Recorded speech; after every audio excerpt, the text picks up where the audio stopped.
नमस्कार, आदाब, सत श्री अकाल, जय भीम, जोहार। मेरा नाम है नवीन कुमार। रामनवमी के मौके पर देश भर में जो हुआ है वो न केवल दिल दहला देने वाला है बल्कि इस बात की मुनादी है कि हिंदू राष्ट्र और राम राज के नारों के बीच हमारे समाज को भेड़ियों की भीड़ में तब्दील कर डाला गया है। आप बंगाल में हावड़ा को देख लीजिए, बिहार में सासाराम और नालंदा की हालत देख लीजिए, उत्तर प्रदेश में मथुरा की हालत को देख लीजिए। मर्यादा पुरुषोत्तम की पताका लहराते हुए गिद्धों ने शांति और सद्भाव के सारे सिद्धांतों में आग लगा डाली। बिहार के नालंदा जिले के बिहार शरीफ में 6 लोगों को गोली मार दी गई, 9 लोग घायल हो गए। पत्थरबाजी के बाद लोगों ने दुकानों में लूटपाट भी की। वहीं सासाराम में जमकर पत्थरबाजी हुई, घरों में बम चलाए गए और कुछ घरों को आग के हवाले कर दिया गया। महाराष्ट्र के छत्रपति संभाजीनगर, जिसे पहले औरंगाबाद के नाम से जानते थे, वहां भी पुलिस पर लोगों ने पथराव किया और गाड़ियों में आग लगा दी। हमले में 10 पुलिस वालों समेत 12 लोग घायल हो गए। हावड़ा में जो हुआ वो सबके सामने है। ज्यादातर जगहों पर यह झड़प हिंदू राष्ट्रवाद की सनक का नतीजा रही। मथुरा में तो एक आदमी रामनामी पताका लहराने के लिए दरगाह के सामने बनी दुकानों की छत पर चढ़ गया। हर जगह मुसलमानों को उकसाया गया और यह साबित करने की कोशिश की गई कि भारत में आपको दोयम दर्जे का नागरिक बनकर रहना होगा। यह न केवल भारत के हर नागरिक के लिए शर्म की बात है बल्कि संवैधानिक लोकतंत्र की आत्मा पर गंदा प्रहार भी है। सबसे ज्यादा हैरान करने वाली है बिहार के सासाराम रोहतास की घटना। वहां 2 गुटों में फायरिंग और पथराव के बाद कई घरों में आग लगा दी गई और अब पीड़ित परिवारों को घर में रहना तक सुरक्षित नहीं लग रहा है। वो पलायन की बात कर रहे हैं। सासाराम में दुकानें बंद हैं, इलाके में धारा 144 लागू है और रोहतास जिले में इंटरनेट सेवा पूरी तरह से बंद कर दी गई। वहां एक समुदाय विशेष की महिलाओं ने पुलिस पर जो आरोप लगाए हैं वो हिला देने वाले हैं। उन्होंने पत्रकारों को बताया कि जब हम फसाद के बाद घर बंद करने लगे तो पुलिस ने रोक दिया। मेरी 2 लड़कियों का दहेज था, सारा जेवर था मेरी लड़की का। पुलिस बोली कि निकल जाओ, तुम लोग ताला क्यों लगा रहे हो, ऐसे ही छोड़ दो। जबकि हम लोग ताला लगा रहे थे। हम लोग वहां से जैसे ही निकले पुलिस ने घर में आग लगवा दिया, बम मारा गया और पेट्रोल छींटकर पूरा घर जला दिया गया। मेरी 5 लड़कियां हैं, मैं कहां जाऊं। मेरी 2 बेटियों के दहेज का सामान उसी घर में जलकर खाक हो गया। एक और परिवार ने सीधा आरोप लगाया कि जो हुआ है वो सब पुलिस की निगरानी में हुआ है।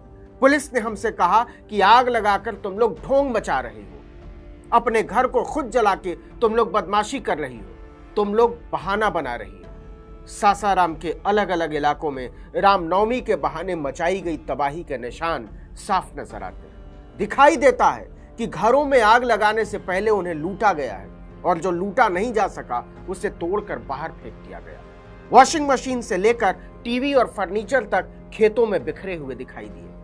यह मामला इसलिए बड़ा हो गया है कि सासाराम में केंद्रीय गृह मंत्री अमित शाह का दौरा था और इससे पहले ही इतनी बड़ी घटना हो गई। तो क्या अमित शाह के दौरे और सासाराम में हुई इतनी बड़ी घटना के बीच कोई रिश्ता है? नए प्रदेश अध्यक्ष भाजपा के सम्राट चौधरी का बयान गौर करने वाला है। उन्होंने पटना में एक प्रेस कॉन्फ्रेंस करके कहा कि सासाराम में हम बड़े उत्साह के साथ सम्राट अशोक को याद करने के लिए बड़ा कार्यक्रम करने जा रहे थे, लेकिन बिहार सरकार सुरक्षा नहीं दे सकी। वहां हमारे लोगों पर बम चल रहे हैं, जबकि सच ये है कि वहां घर अल्पसंख्यकों के जलाए गए हैं। पलायन की बात मुसलमान कर रहे हैं। कादिरगंज, मुबारकगंज, चौखंडी नौरतन बाजार में दुकानों के साथ घरों के दरवाजे भी बंद नजर आए। इसके बावजूद गुंडे पथराव से बाज नहीं आ रहे।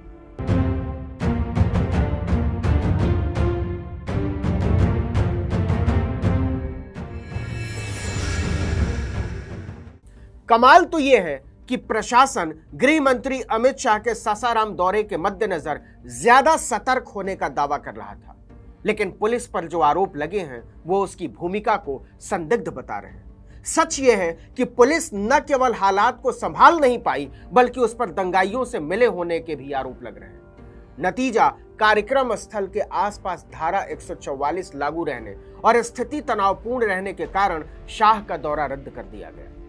यह बिहार पुलिस की क्षमताओं और उसकी नीयत पर बहुत बड़े सवाल खड़े कर रहा है।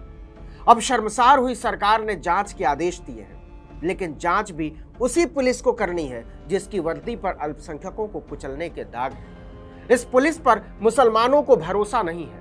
सच यह है कि मुसलमानों के आरोप बेहद संगीन है और इसे दरकिनार नहीं किया जा सकता।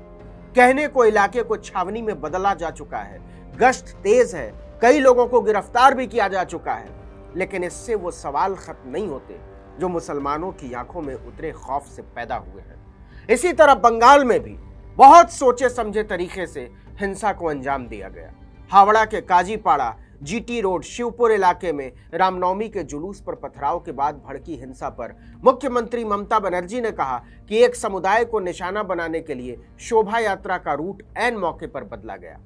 मुख्यमंत्री ने कहा कि तलवार बुलडोजर लेकर हावड़ा में शोभा यात्रा निकाली गई है, जबकि इस पर पाबंदी थी।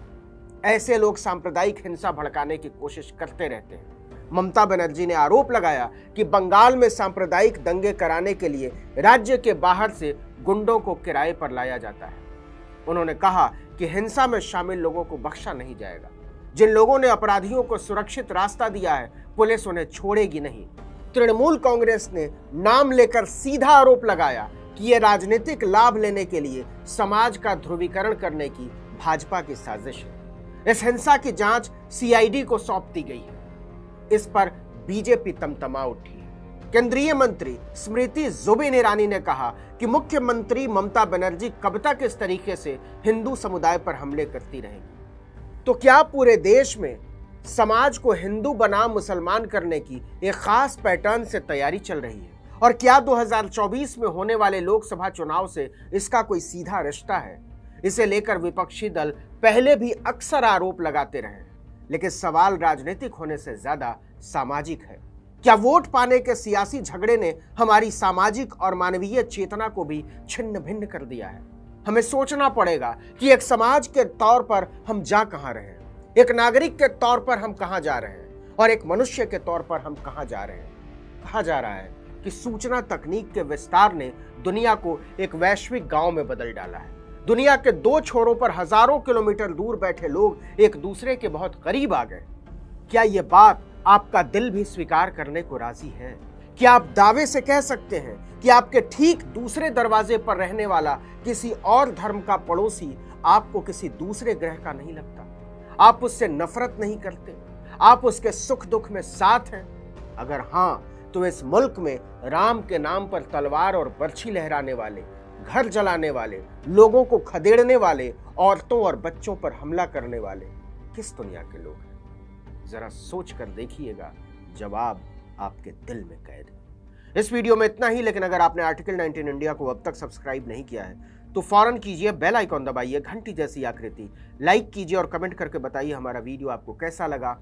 यूट्यूब पर देख रहे हैं तो हमारे चैनल को सब्सक्राइब कीजिए, फेसबुक पर देख रहे हैं तो हमारे पेज को लाइक कीजिए, इंस्टाग्राम पर हमें फॉलो कीजिए, और हमारा ट्विटर हैंडल है आर्टिकल 19_इंडिया, और मेरा ट्विटर हैंडल है नवीन जर्नलिस्ट। आप मुझे भी फॉलो कर सकते हैं। जहां कहीं भी हमारे वीडियो को देख रहे हो, फेसबुक पर देख रहे हो या यूट्यूब पर देख रहे हो या ट्विटर पर देख रहे हो, लाइक जरूर किया कीजिए। इससे हमें अपने वीडियो को ज़्यादा से ज़्यादा लोगों तक पहुंचाने में थोड़ी मदद मिलती है। नमस्कार।